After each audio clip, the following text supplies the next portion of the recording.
Nanaitra ny maro tokoa raha ny fanambarana nataony Rosy anio maraina io tao amin'ny compte Facebook izay fanambarana manao hoe tsy aiko na adiniko ny nandoany facture fa tsy velona vao maraina ny ato, izany no nambarany Rosy. Inona ny tiany mpanoratra tongavana, inona marina tokoa ny tena zava-misy.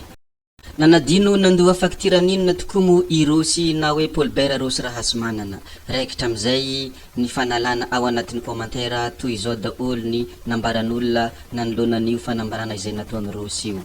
Ao ny milaza fa hoe manjavozavo izao tranganjavatra izao satria tsy azonay hoe inona ny facture tsy voaloha de inona ilay tsy velona hoy ireo izay nanehony eviny. Ao ihany koa ny misy manome sosikevitra, manome solution izay manao hoe ataovy contre-attaque raha toa ka fiara le tsy velona honorable hoy ireo zay manome sosikevitra ao anatin'ny commentaire.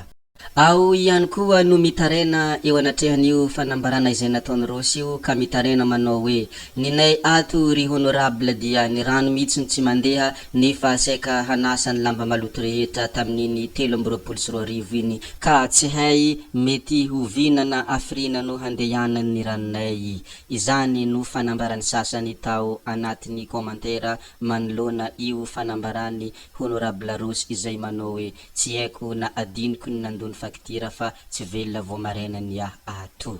Ny sasany mo nilaza ka nanao hoe nefa izao no fotoana tokony tena havelomany ka aseva velomin'olon-kafa fa velona io hoy ny sasany. Ny sasany mo niteny hoe Pasteur Medara eza enao fa mijaly amin'ny délestage hoy ny Paolinay fa tsy velona maraina ny azy.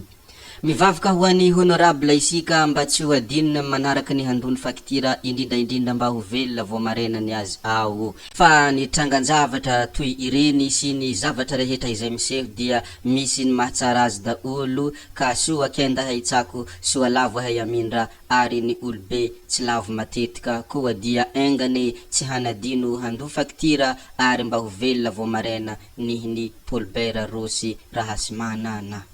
Zay ny amin'iny video iny fa fanamarihana kely fotsiny nihinay ato amin'ny chaîne Nouveauté Gasy dia mbola velona vao maraina soa mantsara ary tsy nanadino nandoa facture izahay.